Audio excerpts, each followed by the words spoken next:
இப்போ நாம் பார்க்க போகிறது 10th மேத்ஸ் 3rd சாப்டர் எடுத்துக்காட்டு 3.55 பார்க்க போகிறோம். சம் பார்க்குறதுக்கு முன்னாடி இது வரைக்கும் நம்ம சேனலை சப்ஸ்கிரைப் பண்ணாதவங்க சப்ஸ்கிரைப் பண்ணி சப்போர்ட் பண்ணுங்கள். என்ன கொஷின் கொடுத்துருக்காங்க பாருங்கள். y = x² - 4x + 3 இன் வரைபடம் வரைந்து அதன் மூலம் x² - 6x + 9 = 0 இன் என்ற சமன்பாட்டை தீர்க்க. நமக்கு ஃபஸ்ட்டு சமன்பாடு கொடுத்துட்டாங்க. இதுக்கான வரைபடம் வரைஞ்சி அதிலிருந்து அடுத்த சமன்பாடு கொடுத்துருக்காங்க பார்த்தீங்களா. இதுக்கான தீர்வு என்ன? அதாவது ஃபஸ்ட் சமன்பாடுக்கு நம்ம அட்டவணை போட போகிறோம். அட்டவணை போட்டு புள்ளிகள் எடுத்து எழுதிட்டாவே நமக்கு ஃபஸ்ட் சமன்பாடு ஓவர். சரிங்களா? அந்த புள்ளிகளை வச்சு அடுத்த சமன்பாடு நம்ம தீர்த்து ரெண்டுத்துக்கும் ஒன்றா ட்ரா பண்ண போகிறோம். சரிங்களா? எப்பயும் போல் கொடுத்துருக்க சமன்பாடை சமன்பாடு 1 சமன்பாடு 2ன்னு பிரித்து எடுத்து எழுதிக்கலாம். இப்போது இந்த இதில் எக்ஸோடைய மதிப்பு இப்போது ப்ளஸ்ஸு கொடுத்துருந்தாங்கன்னா நான் -4லேருந்து +4 வரைக்கும் காமனாக எடுத்துப்போம். இங்கே எக்ஸுக்கு -4x -6x, அதாவது எக்ஸ் மைனஸ் வேல்யூ கொடுத்துருக்காங்க. சரிங்களா? என்ன நம்பர் இருக்குன்றது முக்கியம் கிடையாது, ப்ளஸ் வேல்யூவா மைனஸ் வேல்யூன்றது தான் முக்கியம். இங்கே மைனஸ் வேல்யூ அப்படின்றதுனால எக்ஸோடைய மதிப்புகள் எப்படி எடுக்கணும்? நம்ம -1லேருந்து +7 வரைக்கும் எடுக்கணும். இப்போ ஞாபகம் வச்சுக்கோங்க. +xனால் எப்படி எடுக்கணும், -xனால் எப்படி எடுக்கணும். சரிங்களா? இப்போ எக்ஸோட மதிப்பு -1லேருந்து 7 வரைக்கும் எடுத்து கொடுத்துடலாமா? பாருங்கள், கொடுக்கும்போது பாருங்கள் எக்ஸோட மதிப்பு -1லேருந்து 7 வரைக்கும் -1 0 1 2 3 4 5 6 7. சரிங்களா? இப்போ கொடுத்தாச்சு. இப்போ நமக்கு ஒய்யோட மதிப்பு வேணும். ஒய்யின் மதிப்பு வேணும்னா அதுக்கு முன் நமக்கு x² மதிப்பு தெரியணும், அடுத்து -4x மதிப்பு தெரியணும், அப்புறம் +3. இதை நம்ம தீர்த்தாதான் நமக்கு ஒய்யோடைய மதிப்பு கிடைக்கும். சரிங்களா? இப்போது x² மதிப்பு கண்டுபிடிக்கணும் ஃபஸ்ட்டு, அடுத்து -4x மதிப்பு, அடுத்து 3. இந்த 3 மதிப்பையும் நம்ம ஆட் பண்ணும்போது நமக்கு ஒய்யின் மதிப்பு கிடைச்சிரும். சரிங்களா? இப்போ x² அப்படின்னா அப்போ x²னா எக்ஸோடைய மதிப்பு ஆல்ரெடி நம்ம கண்டுபிடிச்சிருக்கோம்ல, இதை நம்ம வகுப்படுத்தணும், அதாவது ஸ்கொயர் பண்ணணும். -1 இங்கே x² இருக்கா, ஒரு மதிப்பையும் நம்ம வகுப்படுத்த போகிறோம். ஸ்கொயர் பண்ணலாமா?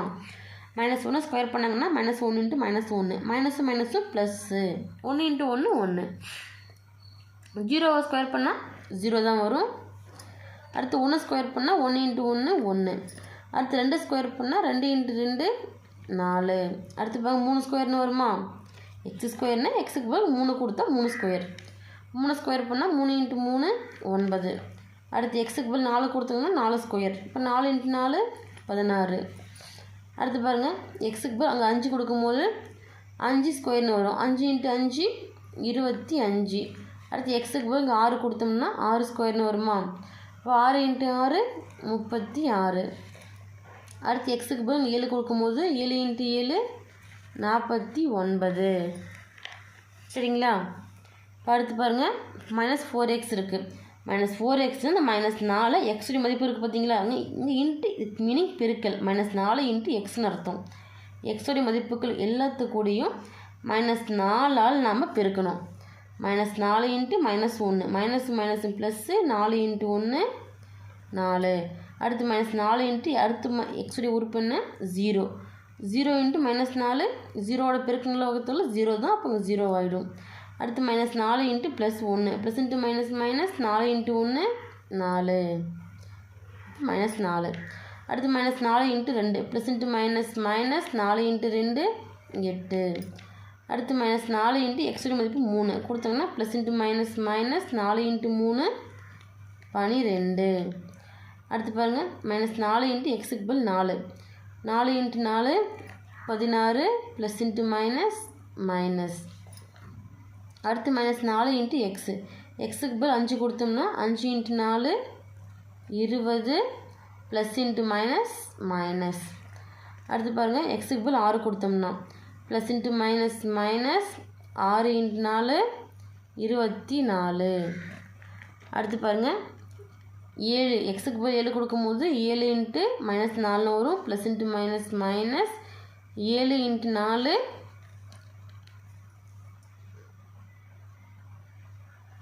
28 ஆகுமா? அடுத்து பாருங்க மாறிலி உறுப்பு கொடுத்துருக்காங்க. எக்ஸ் இல்லாமல் மாறிலி உறுப்பு மட்டும் இருந்துச்சுன்னா அப்படியே எடுத்து எழுதிக்கலாம் காமனாக எல்லாத்துக்கும். அப்போ 3 காமனாக அப்படியே வந்துடும். சரிங்களா? இப்போ இது எல்லா உறுப்பையும் நம்ம ஆட் பண்ணலாமா? ஒன்று 1 4 3 கூட்டினா என்ன வரும்? 8. அடுத்து பாருங்கள் 0 0 3 ஆட் பண்ணும்போது 0வோட கூட்டினாலும் கழிச்சாலும் அதே மதிப்பு தான் கிடைக்கும். அப்போ இங்கே இருக்க 3 அப்படியே வந்துடும். அடுத்து பாருங்கள் 1 -4 +3 +1 +3 கூட்டினா +4 +4 இங்கே ஒரு -4 இருக்குது. அப்போ கழிச்சா என்ன வரும்? 0.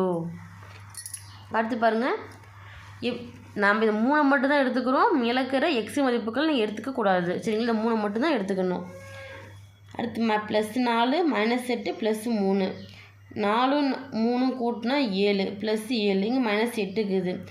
ப்ளஸ் இன்ட்டு மைனஸ் கழிக்கணும். கழிச்சா என்ன வரும்? 1. பெரிய கணக்கு மைனஸ்ன்றதுனால -1. அடுத்து பாருங்கள் 9 இருக்குது, -12 இருக்குது, +3 இருக்குது.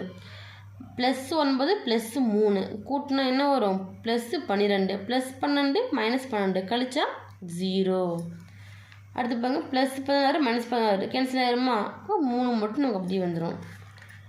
நெக்ஸ்ட் ஒன்று பாருங்கள் +25 -20 +3 25 3 கூட்டினா 28 +28 -20 கழிச்சா என்ன வரும்? 8. பெரிய கணக்குரிய ப்ளஸ்ன்றதுனால +8. அடுத்து பாருங்கள் +36 -24 +3 36 3 ப்ளஸில் இருக்கா? கூட்டினா என்ன வரும்? 39 வரும். +39 -24 கழிச்சிட்டோம்னா நமக்கு என்ன கிடைக்கும்? 15 கிடைக்கும். சரிங்களா? அடுத்து பாருங்கள் +49 -28 +3 49 3 கூட்டினோம்னா நமக்கு 52 கிடைக்கும். சரிங்களா? 52ல் -28 கழிச்சா என்ன வரும் நமக்கு? 24. பெரிய கணக்குரிய ப்ளஸ்ன்றதுனால +24. சரிங்களா? இப்போ புள்ளி வடிவத்தில் நம்ம எடுத்து எழுதிக்கலாமா? புள்ளிகள்லாம் x, y ஃபார்மில் எடுத்து எழுத போகிறோம். எக்ஸின் மதிப்பு -1ன்னா ஒயின் மதிப்பு என்னவாக இருக்கும்? 8ஆக இருக்கும். எக்ஸின் மதிப்பு 0ன்னா ஒயின் மதிப்பு என்ன? 3. எக்ஸின் மதிப்பு 1ன்னா ஒயின் மதிப்பு என்ன? 0. எக்ஸின் மதிப்பு 2ன்னும் போது ஒயின் மதிப்பு என்ன? -1. எக்ஸின் மதிப்பு 3ன்னா ஒயின் மதிப்பு என்ன? 0. எக்ஸின் மதிப்பு 4ன்னும் போது ஒயின் மதிப்பு என்ன? 3. எக்ஸின் மதிப்பு 5ன்னும் போது ஒயின் மதிப்பு என்ன? 8. எக்ஸின் மதிப்பு 6ன்னும் போது ஒயின் மதிப்பு என்ன? 15. எக்ஸின் மதிப்பு 7ன்னும் போது ஒயின் மதிப்பு என்ன?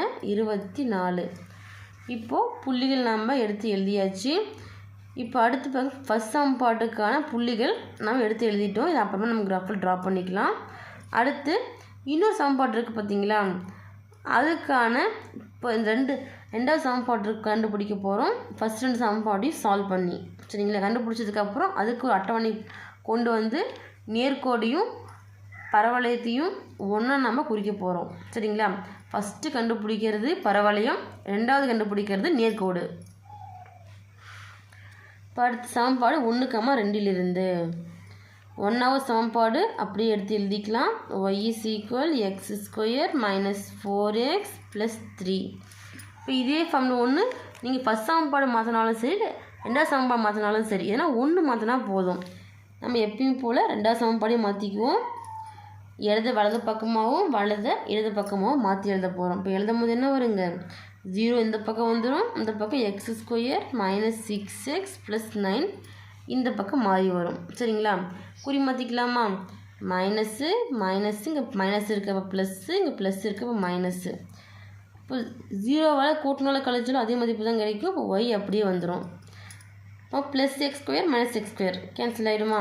இங்கே +6x இருக்குது, இங்கே -4x இருக்குது. கழிச்சா என்ன வரும்? +2x. இங்கே என்ன குறி இருக்கோ அந்த குறி தான் இந்த இடத்துல நம்ம மென்ஷன் பண்ணணும். சரிங்களா? -9 இருக்குது, +3 இருக்குது. கழிச்சா என்ன வரும்? -6. இது ஒய்க்கான சமன்பாடு. இப்போது சமன்பாடு கண்டுபிடிச்சாச்சு. ஒய்க்கான சமன்பாடு.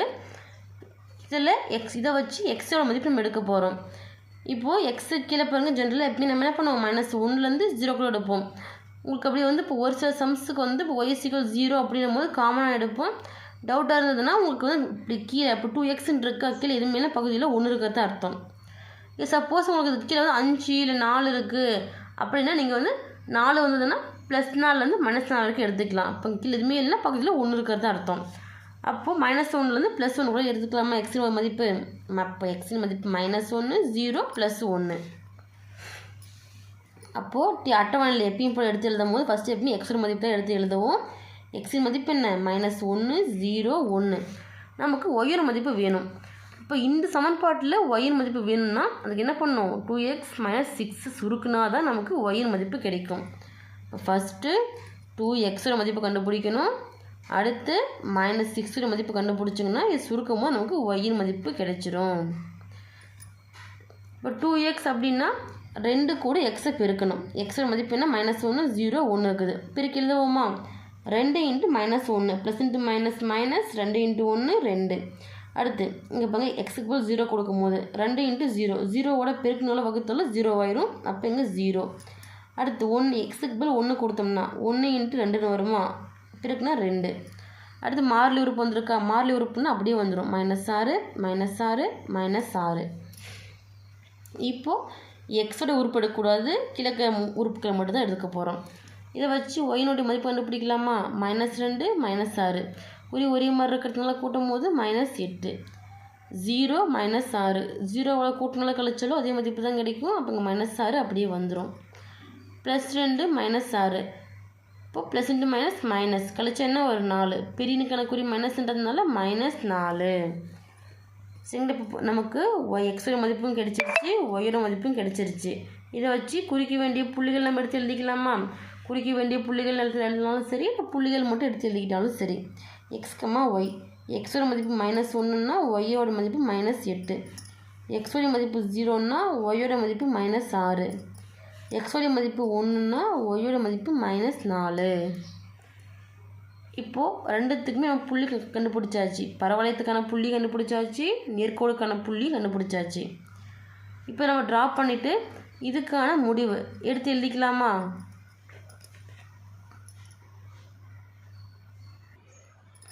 பாருங்கள், இப்போ கிராஃப் மென்ஷன் பண்ணிக்கலாம். எக்ஸ் அச்சு பாருங்கள், நான் 1 2 3 எடுத்திருக்கேன். ஒய் அச்சு பார்த்திங்கன்னா 2 4 அப்படின்னு எடுத்திருக்கேன். நீங்கள் தேவைன்னா ரெண்டுமே வந்து ஓரளவுக்குள்ளே எடுத்துக்கலாம். கம்பல்சரி அளவு திட்டம் கொடுத்துருங்க. எக்ஸ் அச்சு 1 சென்டிமீட்டர் ஈக்குவல் 1 அலகு, ஒய் அச்சு 1 சென்டிமீட்டர் ஈக்குவல் 2 அலகு.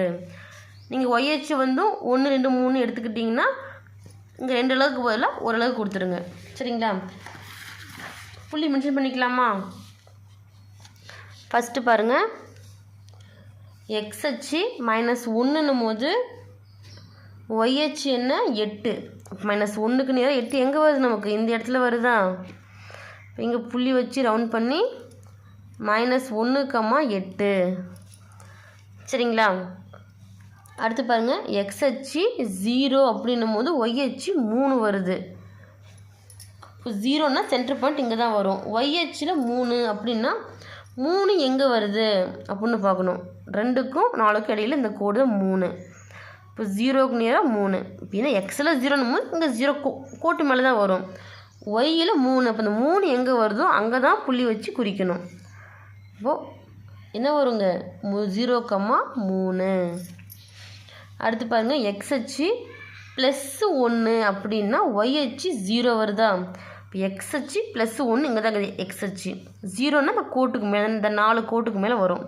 இப்போ 1 இந்த இடத்துல வருது. அப்போ இந்த கோட்டுக்கு மேலே புள்ளி வச்சு 1, 0 குறிச்சிருங்க. சரிங்களா? அடுத்து பாருங்கள், எக்ஸ் அச்சு 2 அப்படின்னா ஒய் அச்சு பார்த்திங்கன்னா -1 வருது. இப்போ 2க்கு நேராக -1 எங்கே வரும்? 0க்கும் -2க்கு இடையில் இந்த கோடு தான் -1. இப்போ 2க்கு நேராக -1 இந்த இடத்துல வருமா? அங்கே புள்ளி வச்சு ரவுண்ட் பண்ணி +2, -1. தேவைன்னா நீங்கள் எல்லாமே ஓரளவுகளே எடுத்துக்கலாம். அடுத்து பாருங்கள், எக்ஸ் அச்சு 3 அப்படின்னா ஒய் அச்சு 0 வருது. இப்போ எக்ஸ் அச்சு 3ன்னா இதுதான். 0ன்னும் போது கோட்டு மேலே வரும். புள்ளி வச்சு ரவுண்ட் பண்ணி 3, 0. அடுத்து எக்ஸ் அச்சு 4 அப்படின்னும் போது ஒய் அச்சு பார்த்திங்கன்னா 3. அப்போது 4க்கு நேராக 3 எங்கே வரும்? 2க்கும் 4க்கும் இடையில இந்த இடத்துல வரும் 3. புள்ளி வச்சு ரவுண்ட் பண்ணி 4,3 கொடுத்துருங்க. அடுத்து எக்ஸ் அச்சு 5ன்னும் போது ஒய் அச்சு 8. 4க்கு நேரம் 8 எங்கே வருது?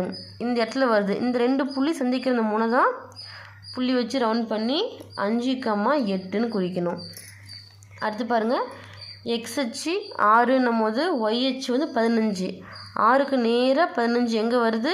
14க்கும் 16க்கும் இடையில தான் 15. அப்போது 6க்கு நேராக 15 இந்த இடத்துல வருது. புள்ளி வச்சு ரவுண்ட் பண்ணி 6,15. சரிங்களா? அடுத்து பாருங்கள், எக்ஸ் அச்சு 7ன்னா ஒய் அச்சில் 24. 7க்கு நேராக 24 எங்கே வருது? இந்த இடத்துல வருது. புள்ளி வச்சு ரவுண்ட் பண்ணி 7,24. சரிங்களா? இப்போ இந்த புள்ளி ரவுண்ட் இப்போ எல்லா புள்ளியும் குறிச்சாச்சு. இப்போ ஜாயின் பண்ணலாமா? எப்பவுமே புள்ளிக்கு மேலே கொஞ்சம் வர்ற மாதிரி கோடு போடணும். சரிங்களா? இப்போ கையிலே மேட்ச் பண்ணி ஸ்கேல் இல்லாமல் ஓரளவுக்கு நேராக வர்ற மாதிரி கையிலே போட்டுக்கோங்க. எல்லா புள்ளியும் இணைக்கணும். கொஞ்சம் கிராஸாக வரும், முடிஞ்சவங்க ஸ்ட்ரெயிட்டாக போகிறதுக்கு பாருங்கள். ஸ்கேல் யூஸ் பண்ணக்கூடாது. புள்ளிக்கு மேலே கொஞ்சம் வர்ற மாதிரி ஒரு 0 மார்க், 2 பக்கமும் 2 முனைக்குமே 0 மார்க் போடணும். இப்போ இந்த பரவளையம் நம்ம போட்டிருக்கோம் பார்த்தீங்களா, இதுக்கான பரவளையம்னு தெரியாது. அதனால் கம்பல்சரி இதுக்கான சமன்பாடு, ஏன்னா 2 சமன்பாடு இருக்குது. ஒன்று பரவளையத்துக்கானது, ஒன்று நேர்கோடுக்கானது. இது பரவளையத்துக்கானது. அப்போது பரவளையத்துக்கான சமன்பாடு என்ன? y = x² - 4x + 3. கண்டிப்பாக அந்த சமன்பாட்டை இந்த பரவளையத்து மேலே எழுதணும். அப்போ தான் இந்த சமன்பாட்டுக்கான புள்ளி இது அப்படின்னு தெரியும். சரிங்களா? அடுத்து நேர்கோடு கண்டுபிடிச்சிருக்கோம் பார்த்தீங்களா, அந்த புள்ளி அதை மென்ஷன் பண்ணணும். 3 புள்ளி கண்டுபிடிச்சிருக்குமா? -1, -8. எக்ஸ் அச்சில் -1, ஒய் அச்சில் -8. இப்போ எக்ஸ் அச்சில் -1 இங்கே இருக்கா, ஒய் அச்சில் -8. இதுக்கு நேராக -8 எங்கே வருது? இந்த இடத்துல வருது. புள்ளி வச்சு ரவுண்ட் பண்ணி -1, -8 கொடுத்துருங்க. அடுத்து எக்ஸ் அச்சில் 0ன்னா ஒய் அச்சில் -6. இப்போ 0னா இந்த கோடு மேலே தான் வருது. ஒய் அச்சில் -6 இங்கே வருது. அப்போ இந்த -6 இருக்கிற இந்த கோட்டுக்கு நேராக புள்ளி வச்சு ரவுண்ட் பண்ணி 0, -6. சரிங்களா? அடுத்து எக்ஸ் அச்சு 1ன்னா ஒய் அச்சு -4. எக்ஸ் அச்சு 1 இங்கே இருக்குது, +1. -4 எங்கே இருக்குது? இந்த இடத்துல இருக்குது. புள்ளி வச்சு ரவுண்ட் பண்ணி 1, -4. இப்போ நேர்கோடு 3 புள்ளியும் குறிச்சாச்சு. இந்த 3 புள்ளி இப்போ நம்ம இணைச்சிக்கலாமா? இப்போ கோடு போடணும். எப்பவுமே 3 புள்ளிக்கு இந்த நேர்கோடு இருக்குது, இந்த 3 புள்ளி இருக்குது. இப்போ இந்த 3 புள்ளிக்கு மட்டும் கோடு போட்டால் போதும், அப்படி போடக்கூடாது. கோடு இந்த புள்ளிக்கு இப்படி நல்லா நீட்டமாக போடணும். கீழ்ப்பக்கமும் நீட்டமாக வரணும், மேல் பக்கமும் நமக்கு நீட்டமாக வரணும். சரிங்களா? மேல் பக்கமும் நீட்டி விடுங்க, கோடு லென்த்தாக வர்ற மாதிரி. மேலே இப்படி மேலே ஒரு 0 மார்க், கீழே போட்டிருக்கீங்க பார்த்தீங்களா, கீழே ஒரு 0 மார்க்.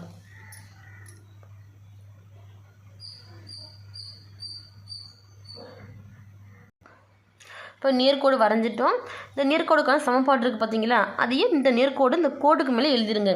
இது எதுக்கான சமன்பாடு பாருங்கள், y = இந்த கோட்டுக்கான சமன்பாடு y = 2x - 6. இந்த சமன்பாட்டுக்கான நேர்கோடு தான் இது. சரிங்களா? அந்த பரவளையத்துக்கான சமன்பாடு அது பரவளையத்து மேலே எழுதிருங்க, நேர்கோடுக்கான சமன்பாடு நேர்கோடு மேலே எழுதிருங்க. சரிங்களா? இப்போ இந்த புள்ளி எங்கே வெட்டுது அப்படின்னு பார்க்கலாமா? பாருங்கள், இந்த ஒரு இடத்துல மட்டும்தான் இந்த புள்ளி வெட்டுது. வேறு எங்கேயுமே இந்த நேர்கோடும் இந்த பரவளையமும் சந்திக்கலை. இந்த ஒரு புள்ளியில் சந்திக்கிறது. இந்த புள்ளி என்ன? 3. இப்போ 3ன்ற ஒரே ஒரு புள்ளியில் மட்டும் சந்திக்கிறதுனால இதுக்கான தீர்வு என்னவா இருக்கும் அப்படின்னு பார்த்தீங்கன்னா 3. சரிங்களா? முடிவுன்னு எடுத்து எழுதி x² - 6x + 9 = 0 தீர்வு பார்த்தீங்கன்னா 3. கணக்குறியீடுக்குள்ளே எடுத்து எழுதிக்கோங்க. ஏன் நம்ம இந்த சமன்பாடு மட்டும் எடுத்து எழுதணும்னு பார்த்தீங்கன்னா, கொஷின் என்ன கேட்டிருக்காங்க, x² - 6x + 9 = 0 என்ற சமன்பாட்டை தீர்க்க, இந்த சமன்பாட்டை தீர்க்க சொல்லியிருக்காங்க. தீர்த்து இதுக்கான முடிவை நம்ம எடுத்து எழுதியாச்சு. சரிங்களா? முடிஞ்சால் பிளாக்கில் கொடுத்துக்கோங்க ஃபைனல் ஆன்சரை.